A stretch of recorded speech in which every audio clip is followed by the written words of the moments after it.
on a expliqué hier longuement qu'en réalité, tous les événements de notre vie peuvent être appréhendés différemment en fonction de la personne. Si on est croyant ou pas, ou peu. C'est-à-dire que grâce à la Emouna ou à Kadosh Baruch Hu, on peut arriver à la confiance en Dieu. De la Emouna, on arrive au Bitachon. Si on croit que Dieu existe et que c'est lui qui a tout créé et qui gère la vie de tout un chacun et chacune, le destin de toutes les créatures, à partir de ce moment-là, on est confiant. On est confiant pour deux raisons. Premièrement, c'est qu'on sait que rien n'est le fruit du hasard et que deuxièmement, tout ce que Akadosh Baruch Hu fait, c'est pour le bien. On a rappelé le fait que Akadosh Baruch Hu tient à ce qu'on réalise tout le bien qu'il nous fait. Et c'est ça ce qui peut nous donner plus de force et d'énergie pour surmonter les épreuves. À quel moment, par exemple, Akadosh Baruch Hu a tenu à ce que le peuple juif sache que c'est lui, Hachem, notre bienfaiteur? Eh bien, ça s'est passé lors de l'entrée en Eretz Israël. Vous vous souvenez qu'ils ont dû traverser la vallée, le fleuve dans lequel les Émorim se sont noyés. Le Be'er Miriam a plongé à l'intérieur de ce fleuve qui était entre deux montagnes pour aller récupérer les membres de tous ces prédateurs d'Israël. Qu'est-ce qui s'était passé en réalité? Eux, les Émorites, savaient que les Juifs devaient rentrer en Israël. Alors, qu'est-ce qu'ils ont fait? Ils ont dit, on va leur tendre une embuscade, un guet-apens. Et ils ont préparé dans les grottes dans lesquelles ils se sont cachés des rochers énormes. Et c'est comme ça qu'ils ont dit, on va jeter ces pierres et ces projectiles sur la tête des Béné Israël, on va les écraser, on va étouffer le poussin dans l'œuf. Mais qu'est-ce qu'Akadosh Baruch Hu a fait? Il a fait en sorte que les deux montagnes qui étaient l'une en face de l'autre se rencontrent, se collent. Il y avait des rochers qui étaient dans le flanc de la montagne d'en face, de la montagne de Moab, et c'est comme ça qu'ils ont été écrasés, broyés. Les Béné Israël n'étaient même pas encore arrivés, n'ont rien vu. Voilà comment Akadosh Baruch Hu va dire, il faut que mes enfants sachent le nes que je leur ai fait. Et il envoie le Be'er Miriam dans le Nahal Arnon. Voilà, ça me revient. Tous les membres des ennemis qui étaient broyés sont tombés dans le Nahal Arnon. Akadosh Baruch Hu va dire, Mi modia lebanai hanissim alalu she'asiti lahem. Mais qui va annoncer à mes enfants tous ces miracles que j'ai faits en leur faveur? Hachem envoie le rocher de Myriam, qui était donc un creux de forme circulaire. Il a plongé dans le Nahal Arnon et il a remonté tous les membres des Émorim avec leur sang. Et le Be'er Miriam fait le tour d'Israël, de tout le Machané Israël. Quand ils ont vu ça, ils ont dit, ah, maintenant on a compris. On a compris que Kadosh Baruch Hu nous a sauvés d'une mort certaine. On se doit de lui adresser une louange. Et ils ont composé un nouveau chant. Az yashir Israël et ashira azot, Ali be'er enula, be'er hafaru asarim, karua nedive'am, bimchokek bemish'anotam, umimidbar matana, umimatana nahaliel, uminahaliel bamot, umibamot haggai, benishkefa al pene yeshimon. C'est-à-dire que Am Israël a composé ce cantique lorsqu'ils ont pu mesurer l'amour infini qu'Akadosh Baruch Hu leur portait. Et Hachem a dit, je veux que mes enfants le sachent. Ça veut dire qu'Akadosh Baruch Hu veut qu'on sache combien il nous aime. Et il attend de nous une expression de gratitude et non pas d'ingratitude.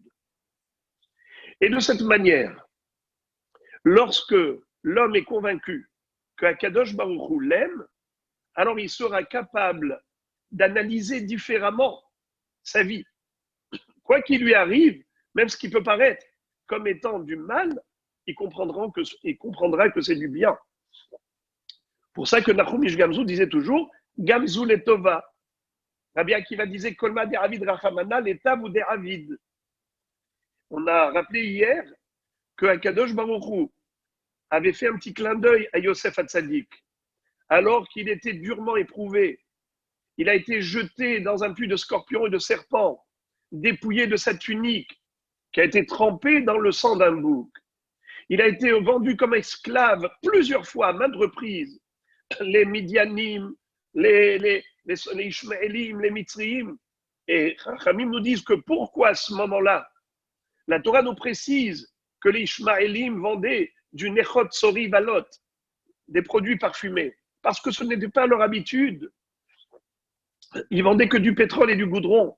Akshbaru a dit, je vais changer l'économie mondiale afin que Yosef ne souffre pas de la mauvaise odeur, de l'odeur nauséabonde du pétrole et du goudron. Et on s'était demandé, mais franchement, en subissant des épreuves pareilles, est-ce que ça change quelque chose? Bonne ou mauvaise odeur? En étant arraché cruellement de la maison paternelle et revendu comme un esclave en Égypte où il va passer 12 ans dans un cachot égyptien. C'est tout ce qui manque, juste la bonne odeur. C'est en fait un clin d'œil. Je me ouvre une petite fenêtre dans le ciel et te dit, tu sais, Yosef, qui est-ce qui te met à l'épreuve? C'est celui qui t'aime. Regarde ce que j'ai fait pour que tu ne souffres pas, même pas d'un milligramme de plus que les épreuves que je t'ai destinées, que je t'ai réservées.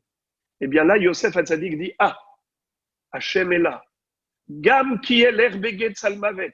Loïrara qui ata, il m'a dit, même si je marche à l'ombre de la mort, je ne crains rien. Je suis confiant parce que toi, Hachem, tu es avec moi. Comme disait David Ameller, je me sens dans les bras d'Hachem comme un bébé dans les bras de sa mère. Alors, à Botaï, aujourd'hui, ce que je voudrais, c'est qu'on puisse se focaliser maintenant sur la vision qui doit être la nôtre dans notre vécu. C'est-à-dire, comme on a dit hier, le Hacham, l'intelligent, ça s'écrit comment? Het, Chaf, Mem. C'est les initiales, les acrostiches de 3 mots. Hatsi, Kos, Melea. Hatsi, Kos, Malé. C'est-à-dire, lorsque nous avons la bouteille à moitié vide ou moitié pleine, il y en a un qui va dire elle est à moitié vide, l'autre va dire elle est à moitié pleine. L'optimiste et le pessimiste. Aujourd'hui, on va essayer d'apprendre comment Akadosh Baruch Hu veut que nous soyons. Combien il attend de nous le regard positif, la pensée positive. Alors, nos maîtres de dire, Oreach Tov Omer, Kol ma shetarach ba'al habayit bishvil etarach. Oreach Ra Omer, Kol ma shetarach ba'al habayit bishvilo tarach. C'est-à-dire, lorsque quelqu'un frappe à la porte, un mendiant, il a toqué, il dit j'ai faim. Eh bien, il trouve une salle à manger pleine, en pleine fête. C'était l'anniversaire du maître de maison.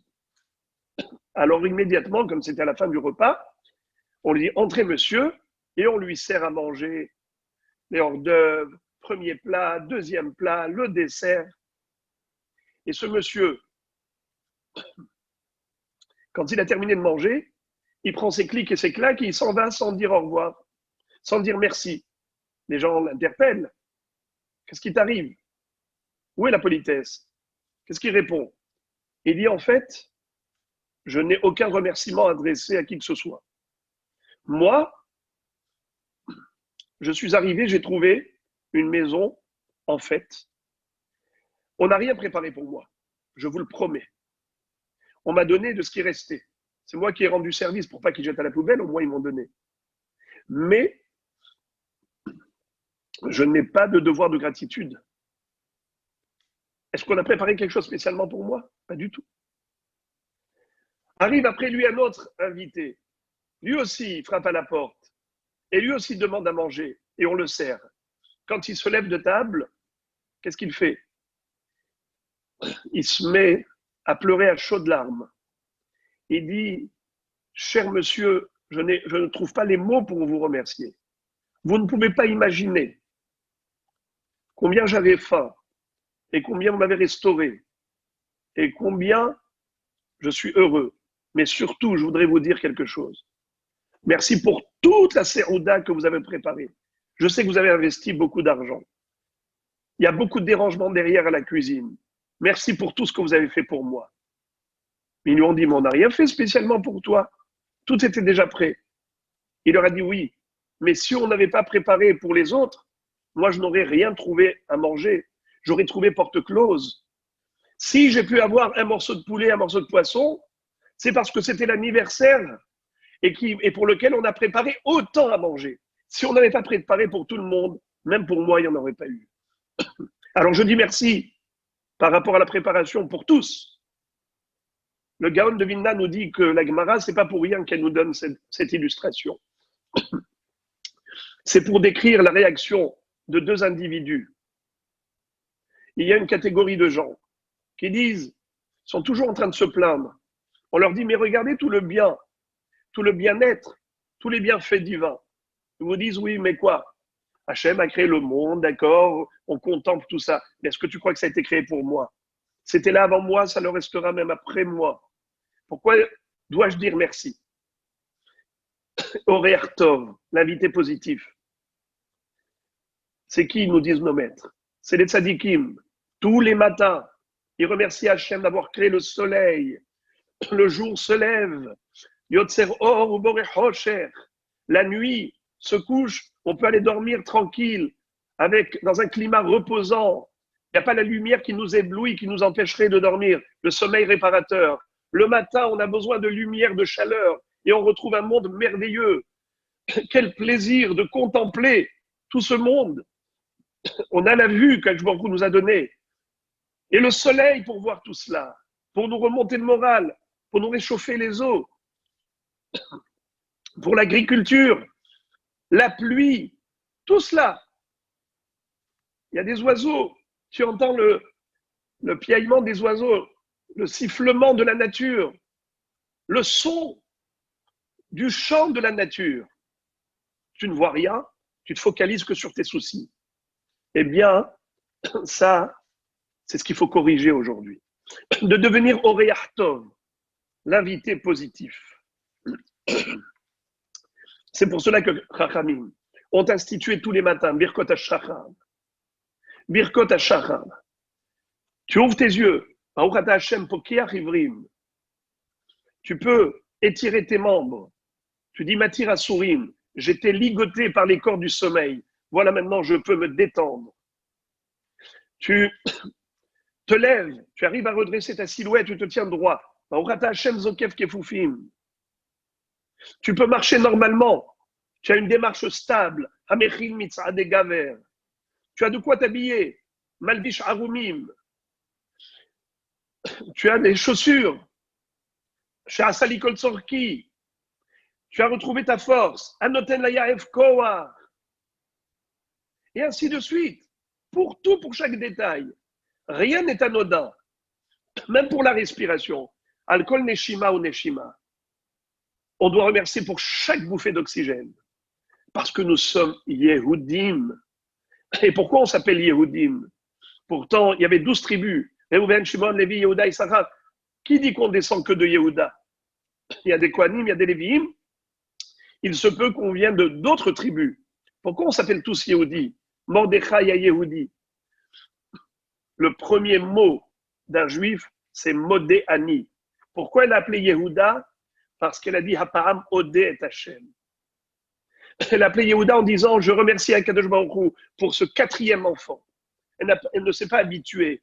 Il n'y a pas eu cet effet d'érosion, d'être blasé, de se dire oui, c'est bon, on va à la maternité, on revient avec un bébé sous le bras. Non. Chaque enfant, c'est un cadeau extraordinaire. Le quatrième enfant, il vient après le chiffre 3, qui est le chiffre de la régularité. elle ne tombe pas dans la routine. Les Adi, Hapa Modet Hashem, même pour le quatrième enfant, comme si c'était le premier. Toda Rabba Hashem. Eh bien, elle a dit Toda Rabba. On s'appelle nous Yehudi, parce qu'on doit apprendre à dire Toda.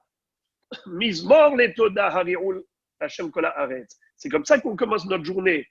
Modé Ani Lefanecha. Melech Chai Vekayam, Shechzavta bi Nishmati, Bechemla Rabba Emunatecha. Tu m'as rendu l'âme, tu m'as rendu la vie. Est-ce que c'est une chose évidente? On n'a jamais compris à quel point c'est un cadeau. Mizmor letoda harirul Hashem kola aretz. Ce mizmor, ce psaume, correspond au Korban Toda, n'est-ce pas? Alors on dit à tout le monde de chanter à Dieu, parce que moi je voudrais remercier Akadosh Baruch Hu, je voudrais lui dire Toda pour un bienfait, pour un miracle. Alors je voudrais que tout le monde chante.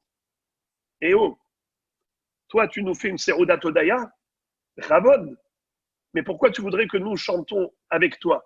Toi tu as mérité un miracle, toi tu as mérité un bienfait, pourquoi tu veux qu'on chante nous aussi? Écoutez la belle histoire, ça se trouve dans un Beth Knesset, où quelqu'un, après la tfila, a offert une serouda. Ils lui ont dit pourquoi. Il leur a dit parce que hier, il a traversé la rue en sortant de la synagogue et il a été fauché par une voiture. Ils ont appelé les ambulances et tout. Ils l'ont emmené à l'hôpital, des radios, pas une égratignure.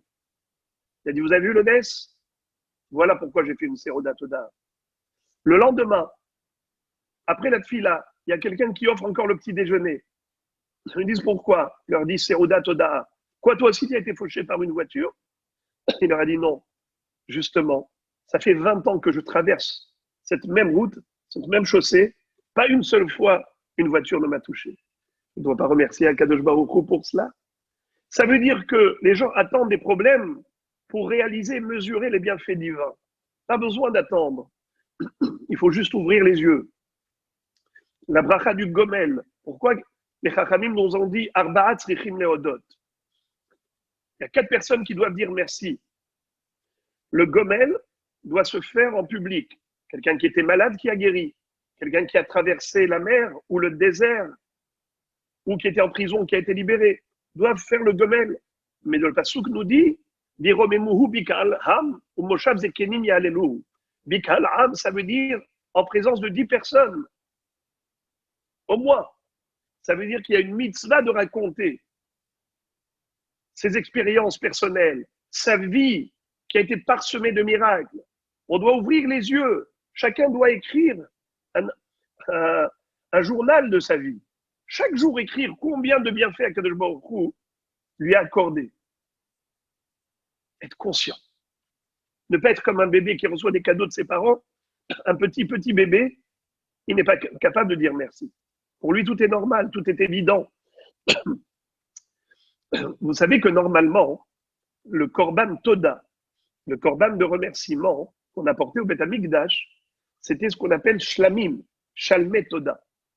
Un Korban Shlamim, normalement, il se mange en 2 jours et 1 nuit.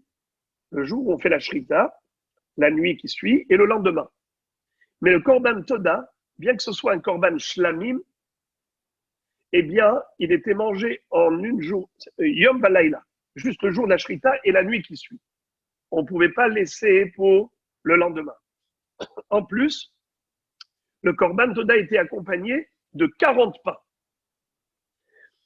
Alors on se pose la question, mais pourquoi la Torah a rétréci la durée de consommation pour le Korban Toda spécialement? L'explication, c'est que l'homme ne pourra pas manger tout seul. Il ne pourra pas manger tout seul. Il va lui falloir des compagnons, des convives pour manger avec lui. Eh bien, automatiquement, il va être obligé d'élargir le cercle des consommateurs. Puisqu'il ne peut pas manger tout seul, toute cette bête et 40 pains, il est obligé de ramener du monde. Quand il y aura beaucoup de monde, ils vont lui dire, mais pourquoi tu as apporté ce sacrifice de remerciement, Korban Toda? Eh bien, il va leur raconter le Nes. Et en effet, c'est une mitzvah pour chacun de prendre conscience des miracles dont il jouit, il bénéficie en continu, et de les raconter. Sihu bechol nifleotav, itallelu beshem kodsho. Racontez les prodiges d'Akadosh Baruch Hu. Vous devez vous glorifier d'avoir Hachem qui vous accompagne tout le long de la vie. Hamzu yatzartili tehilati esaperu. Ce peuple, je l'ai créé pour qu'il raconte mes louanges. Alors, Moraï Verabotai, ce que je voudrais proposer, c'est que Be'ezrat Hachem, entre aujourd'hui et demain, je voudrais qu'il y en ait parmi vous qui se proposent de raconter ce qu'ils ont pu eux-mêmes réaliser dans leur vie des bienfaits d'Akadosh Baruch Hu. Ils sont innombrables, mais il y en a qui nous marquent chacun par rapport à sa sensibilité. Et comme je l'ai dit, pour Yosef Hatzadik, Akadosh Baruch Hu lui a montré simplement, celui qui t'envoie ses épreuves, c'est celui qui t'aime. À partir du moment où vous avez une référence, vous dites, Akadosh Baruch Hu m'a montré combien il m'aime. Donc même lorsqu'il m'envoie des épreuves, même des douleurs, ce n'est pas un malheur. Car Gamzul et Tova, tout ce qu'il fait, c'est pour le bien. À tel point que la halakha nous impose de remercier Akadosh Baruch Hu pour le mal avec autant de joie que pour le bien. C'est-à-dire être convaincu que tout ce qu'il fait, c'est pour le bien. Gamzu letova. On dit Hatzadikim nehenim mina gezel. Les tzadikim profitent du gezel. Ah bon? Chasve shalom. Le vol halila. Mais gezel, c'est les initiales de 3 mots. Gam, zu, letova. Gam, zu, letova. On profite de Gam, zu, letova. C'est-à-dire, tu peux profiter tout le long de ta vie si tu as eu cette chokhma, chacham, hatsi, kos, malé, quand tu t'es focalisé sur ce qu'il y a de beau, de bien dans ta vie, eh bien, automatiquement, tu comprendras que même les éléments qui te déplaisent, parce qu'aujourd'hui, tu ne comprends pas leur raison d'être, leur bien fondé, mais tu arrives à la conviction profonde que celui qui t'a envoyé ces épreuves, c'est celui qui t'aime, donc automatiquement, comme on a dit hier au nom de David Ammeler, Shiv Techa ou Mishan Techa, Hema Yenachamuni. Ma consolation, mon réconfort n'est pas que par le biais de ta Mishaenet, de ton appui, ta calme, mais aussi le bâton qui frappe parfois, mais quand je sais que c'est pas Shevet, c'est Shiv Techa, c'est le bâton qui provient d'Hachem, je suis rassuré, je sais que tout est pour le bien. Et David Ammelech l'a dit en d'autres termes, il a dit Kos Yeshuot Esa ou Beshem Hashem Ekra, Tzara Viagon Emtsa ou Beshem Hashem Ekra.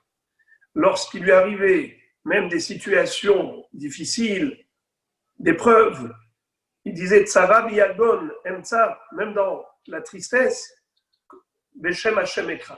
J'appelle Akadosh Baruch Hu, je glorifie son nom et je l'appelle au secours. Mais après, quand la délivrance arrive, je ne l'oublie pas. Kos Yeshuot Esa, j'élève le vers de la délivrance, ou Beshem Hashem Ekra. Kol Rinna Vishua Be'aholet Tzadikim. Les Tzadikim chantent même avant la Yeshua. Kol Rinna Vishua Be'aholet Tzadikim. Dans l'attente des Tzadikim, on entend la voix de la Rina du chant avant même la délivrance. Parce qu'on sait que même l'épreuve avant la délivrance, c'était juste pour mériter la délivrance. Vous avez renvoyé la fourmi pour la sauver du pire. Alors aujourd'hui, Akadosh Baruch Hu nous fait comprendre des choses qu'on n'aurait pas pu comprendre en temps normal. Alors pourvu qu'on soit un peu plus intelligent que la fourmi et qu'on en tire les bonnes conclusions afin de se métamorphoser dans sa vie, la rendre meilleure dans notre comportement vis-à-vis d'Hachem, notre comportement vis-à-vis de la société, de la famille. Et bien, Azrat Hachem, Amnivra Yehallelia, que naisse de cette épreuve un peuple nouveau, un peuple renouvelé. Ben Azrat Hachem. Bruchim tiyu, toda rabba lekulchem. Alors on vous attend, ben Azrat Hachem, déjà ce soir. Imirtse Hachem, à 21h française, qui équivaut 22h en Israël, on aura Imirtse Hachem une conférence spécialement à l'occasion du Yom HaAtzmaut, sur la centralité d'Eretz Israël. Donc, vous êtes tous conviés, mais Azrat Hashem, et d'inviter ceux qui pourraient être intéressés. Je sais qu'en Israël, ça fait un peu tard, 22 heures, mais comme on est à la maison toute la journée, alors on a le temps de se reposer. Peut-être qu'on peut, Imirtze Hashem, décaler l'heure du sommeil. Bruchim Abaim et Bruchim Tiyu.